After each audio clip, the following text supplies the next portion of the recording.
Hello बच्चों, नमस्ते नमस्कार। आप सभी का स्वागत है द ऑफिसर्स एकेडमी के 15 मिनट शो में, जिसमें आप लाइब्रेरी साइंस के 50 टॉप क्वेश्चंस देखेंगे। तो हम लोग शुरू करते हैं बिना समय गंवाए।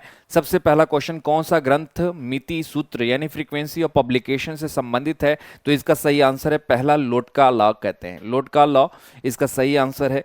अगला क्वेश्चन है, वाणिज्य मंत्रालय के तहत the department of promotion of industry and internal trade यानी डीपीआईआईटी में राष्ट्रीय बौद्धिक संपदा अधिकार यानी आईपीआर नीति को अपनाया गया कौन सी ईयर में? तो 2016 इज द राइट आंसर, 2016 याद रखिएगा।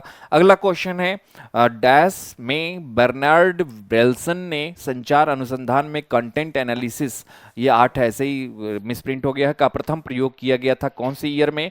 तो इसका सही आंसर है 1952 इज द राइट आंसर। फिर अगला है, वर्ल्ड कैट इनमें से किसका उत्पाद है? लाइब्रेरी ऑफ कांग्रेस का या ऑनलाइन कंप्यूटर लाइब्रेरी सेंटर का, जिसे हम ओसीएलसी कहते हैं? तो बिल्कुल वर्ल्ड कैट दुनिया का सबसे बड़ा यूनियन कैटलॉग है जिसको हम वर्ल्ड कैट कहते हैं, और ये ओसीएलसी यानी ऑनलाइन कंप्यूटर लाइब्रेरी सेंटर के द्वारा विकसित किया गया है। एएनएसआई यानी अमेरिकन नेशनल स्टैंडर्ड इंस्टीट्यूशंस के अनुसार अधिकांश आलेख और मोनोग्राफ के हिस्से शब्दों का सार यानी एब्स्ट्रैक्ट पर्याप्त होता है कितने शब्दों में? तो 250 इज द राइट आंसर। फिर अगला इसी से संबंधित एक दूसरा क्वेश्चन है, बोरको एंड बेर्नियर के अनुसार अधिकांश आलेख और मोनोग्राफ के सार यानी अब्स्ट्रैक्ट शब्दों का होना है, ये भी 250 है, 250 शब्दों का। अगला है, एएनएसआई इनमें से क्या है? तो एएनएसआई का पूरा नाम होता है अमेरिकन नेशनल स्टैंडर्ड इंस्टीट्यूशंस, तो स्टैंडर्ड इंस्टीट्यूशन है, तो बिल्कुल इसका सही आंसर क्या है? स्टैंडर्ड इंस्टीट्यूशंस है। फिर अगला है, एलआईएस टुडे का प्रकाशन किसके द्वारा होता है? यानी लाइब्रेरी इंफॉर्मेशन साइंस टुडे का प्रकाशन भागलपुर बिहार से होता है। फिर अगला है, इन्फोरोस पद का उपयोग किस प्रकार के शोध से संबंधित है? तो हिस्टोरिकल रिसर्च से रिलेटेड है ये। अगला क्वेश्चन है, जिप्स लॉ निम्न में से किससे संबंधित है? तो scattering of articles in subject, productivity of authors in terms of scientific, ये frequency of occurrence of words in text से रिलेटेड होता है। कौन सा लॉ? जिप्स लॉ, यानी वर्ड्स किसी टेक्स्ट में कितनी बार फ्रीक्वेंसी किसी वर्ड्स की पाई जा रही है उसको काउंट करने के तरीके को जिप्स लॉ कहते हैं। फिर public libraries and museum act UK किस वर्ष पारित किया गया था? 1958, 1989, 1967, 1964 इज द राइट आंसर। फिर अगला है, यूनिवर्स ऑफ नॉलेज शब्द किसके द्वारा दिया गया था? Obviously doctor S R Ranganathan के द्वारा दिया गया था, और डॉक्टर यूनिवर्स ऑफ नॉलेज को सबसे पहली बार भारत में दिल्ली विश्वविद्यालय में ही एक कोर्स के रूप में शुरू किया गया था डॉक्टर एस आर रंगनाथन के प्रयास से ही। इंस्टीट्यूशनल रिपोजिटरीज के निर्माण के समय आने वाले प्रमुख मुद्दे क्या होते हैं? Availability, rarity, copyright issues, copyright issues is the right answer. फिर अगला है, विदेश संचार निगम लिमिटेड जिसको वीएसएनएल के नाम से जानते थे, ये क्या है? आईएसपी प्रोवाइडर है यानी इंटरनेट सर्विस प्रोवाइडर है। फिर क्राउड सोर्सिंग शब्द किस वर्ष में गढ़ा गया था? 2001, 2006, 2012, 2010, तो राइट आंसर 2006 में क्राउड सोर्सिंग शब्द। भारत में किसी विश्वविद्यालय पुस्तकालय के लिए पहली पुस्तकालय समिति का गठन कहाँ किया गया था? तो Madras university, Bombay university, Banaras Hindu university और यूनिवर्सिटी ऑफ कलकत्ता। तो इज द राइट आंसर। 1857 में तीनों यूनिवर्सिटी बनी थी, बॉम्बे यूनिवर्सिटी, मद्रास यूनिवर्सिटी और यूनिवर्सिटी ऑफ कलकत्ता। तो यूनिवर्सिटी ऑफ कलकत्ता 1857 में लाइब्रेरी के लिए पुस्तकालय समिति का गठन पहली बार इस यूनिवर्सिटी में किया गया था। फ्रेडरिक हेगोल ने ज्ञान वर्गीकरण की त्रियादिक योजना यानी triadic scheme of knowledge classification का वर्णन किया है। Natural science, logic science and mental science is the right answer, पहला सही है। ठीक है, आगे बढ़ते हैं। आपको बताना चाहेंगे कि 72वीं बीपीएससी फाउंडेशन बैच जो लाइव रिकॉर्डेड क्लासेस अनलिमिटेड आपको मिलेगी, चैप्टर वाइज पीडीएफ नोट्स और एमसीक्यू मिलेगा, और इसके कंप्लीट होने के बाद 15 टेस्ट सीरीज भी मिलेंगे मात्र 999 में। तो ये आपके पास बेहतर अपॉर्चुनिटी है लाइब्रेरी से 72वीं बीपीएससी फाउंडेशन बैच ज्वाइन करने के लिए ऑफिसर्स एकेडमी के प्लेटफॉर्म पे। नोन का मॉडल किससे संबंधित है? तो knowledge creation, collection of storage, तो नॉलेज क्रिएशन से रिलेटेड है नोन का मॉडल। फिर आगे बात करते हैं, इंडियन साइंस एब्स्ट्रैक्ट किसका प्रकाशन है? तो एनआईएससीपीआर का है, जिसको हम पहले निस्केयर के नाम से जानते थे। फिर इंडियन साइंस एब्स्ट्रैक्ट हेतु किस वर्गीकरण पद्धति का प्रयोग किया जाता है? तो इंडियन साइंस एब्स्ट्रैक्ट के लिए यूडीसी का प्रयोग करते हैं। फिर इस लीसा डेटाबेस में नॉफ्ट लेवल का प्रतिनिधित्व करने वाले क्षेत्र के लिए उपयोग की जाने वाली सटीक नामकरण क्या होती है? Nowhere, anywhere except full text is right answer, नॉफ्ट के लिए होता है। फिर प्रथम सारांशीकरण पत्रिका किस क्षेत्र में प्रकाशित हुई थी? Pharmaceutical chemistry is right answer. सबसे पहली बार अब्स्ट्रैक्टिंग पीरियोडिकल्स जो जारी की गई थी, इस क्षेत्र में की गई थी, तो फार्मास्यूटिकल्स केमिस्ट्री के एरिया में। फिर बात करते हैं हम लोग, अगला क्वेश्चन है, निम्नलिखित में से कौन सा मान्यता ग्रंथ सूची या बिब्लियोग्राफी का रूप नहीं है? तो आईएनबी, सीबीआई और बीएनबी होती है, तो ये नहीं है। अर्नेट की संरचना किस पर आधारित की गई है? तो ओएसआई, पॉप, और right answer is OSI model पे। फिर अगला है, इंफॉर्मेशन सुपर हाईवे शब्द का प्रथम उपयोग सन 1994 में किसने किया था? तो एल गोर ने किया था, बिल्कुल सही आंसर है। अगला है, यूएसओडी का पूरा नाम क्या होता है? तो United states department of defence होता है, बिल्कुल सही आंसर है। बजटिंग में इसके बारे में पढ़े होंगे। रंगनाथन साहब को राव साहब की उपाधि कब दी गई थी? तो 1935 में दी गई थी, राइट आंसर इज 1935।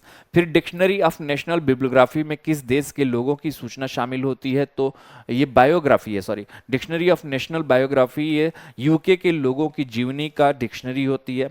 फिर सिटेशन इंडेक्स का ऑनलाइन प्रकाशन किस नाम से होता है? तो सिटेशन वेब ऑफ साइंसेस के नाम पे किया जाता है आज की डेट में। लाइनक्स का प्रयोग या विकास किसके द्वारा किया गया था? तो लाइनस टोरवाल्ड्स के द्वारा किया गया था, याद रखिएगा। साइबर स्टेक्स एसएम्स किस वर्ष से अस्तित्व में आया था? 2002, 2001, 1996, 2009, तो 1996 में आया था।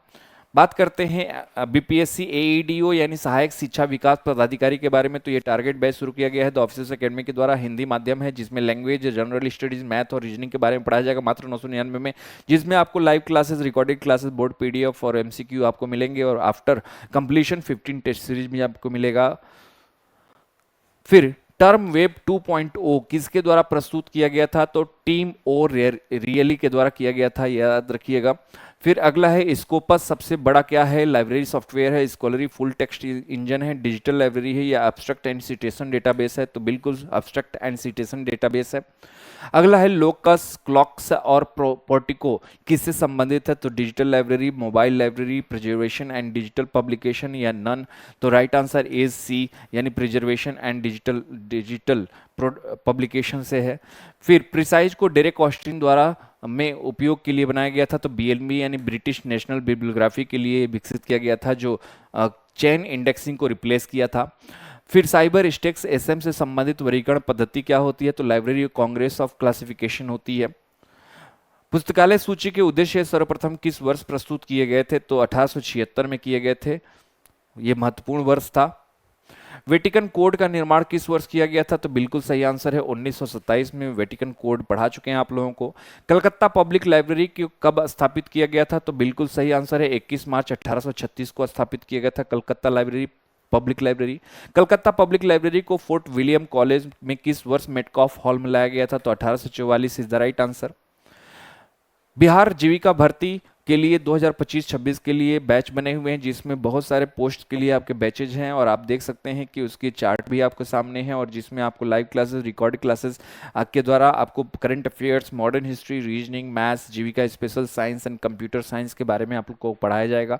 तो ये बैच आप ले सकते हैं। बिहार जीविका भर्ती बहुत इंपॉर्टेंट भर्ती है आप लोगों के लिए। कोलन क्लासिफिकेशन का 7वां संस्करण किस वर्ष प्रकाशित हुआ था? तो बिल्कुल सही आंसर है 1987 में, लेकिन ये डॉक्टर एस आर रंगनाथन की मृत्यु के बाद प्रकाशित हुआ था। उपयोगकर्ता को प्रासंगिक विकास के बारे में सूचित रखने का एक अनौपचारिक तंत्र क्या कहलाता है? कैटलॉग, डेटाबेस, इनविजिबल वेब, या technological gatekeeper is the right answer. फिर राष्ट्रीय पुस्तकालय संविधान के किस लिस्ट में स्थित है? तो कंकरेंट लिस्ट में होती है, concurrent list is the right answer. Ontology क्या होती है? तो ये क्लासिफिकेशन से रिलेटेड होती है, लेकिन ऑनलाइन होती है, यानी इंटरनेट बेस्ड होती है, तो classification of internet based documents is the right answer. निम्नलिखित का मिलान करें और नीचे दिए गए कोड से सही उत्तर चुनें। तो इसमें क्या होता है, पहले का बी होगा, यानी टर्निटिन का हो जाएगा बी। तो टर्निटिन क्या है? ये मिलान करेंगे हम लोग, टर्निटिन का क्या हो जाएगा? बी हो जाएगा। फिर स्कोपुस का क्या हो जाएगा? डी हो जाएगा, बिब्लियोग्राफिक डेटाबेस होता है।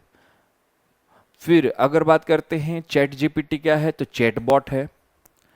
रेड कैप क्या है? तो ये डेटा मैनेजमेंट टूल है। तो इस हिसाब से अगर देखा जाए तो इसका सही आंसर क्या हो जाएगा? ए हो जाएगा। अगला क्वेश्चन, इनमें से कौन सी बिब्लियोग्राफी किसी प्राइवेट प्रकाशक द्वारा प्रकाशित की गई है? तो नेशनल बिब्लियोग्राफी, ट्रेड बिब्लियोग्राफी। तो ट्रेड बिब्लियोग्राफी होती है वो प्राइवेट पब्लिश की जाती है। डेटा के प्रसार या वितरण का दृश्य प्रतिनिधित्व कहलाता है क्या? चेक शीट, स्कैटर डायग्राम या histogram control? Histogram is the right answer. आरेख में चित्रित कोई चीज ग्राफ हो तो उसको हिस्टोग्राम कहते हैं। शोध में एथिक्स से संबंधित क्या होता है? Data integrity. इंटीग्रिटी बहुत इंपॉर्टेंट चीज होती है एथिक्स के लिए। शोधार्थी द्वारा शोध के परिणाम से छेड़छाड़ करना या अपने अनुसार बदलाव करना क्या कहलाता है? फैब्रिकेशन कहलाता है, एनालिसिस कहलाता है, फैल्सिफिकेशन कहलाता है या नॉर्मलाइजेशन कहलाता है? फैल्सिफिकेशन कहलाता है। फिर शोध आचार संहिता का निर्धारण में किन बातों का ध्यान में रखा जाता है? तो प्लेगियरिज्म, फैब्रिकेशन, फाल्सिफिकेशन। तो सभी चीज़ों का ध्यान रखा जाता है जिससे आप अनैतिक चीज़ों का कार्यवाही न कर सकें। शोध के क्षेत्र में आपको शुद्ध रूप से नैतिक कार्यों, नैतिक आपका जिम्मेदारी बनता है कि शोध को अच्छे से पूरा करें। तो इस तरीके से आज का सेशन 15 मिनट्स समाप्त होता है और आप, आई थिंक आप लोगों को क्वेश्चन और क्वेश्चन के आंसर याद हो गए होंगे या समझ आ गया होगा। तो आई थिंक हम लोग अब फिर नेक्स्ट हम लोग 15 शो में मिलेंगे। तो बहुत बहुत धन्यवाद, थैंक यू।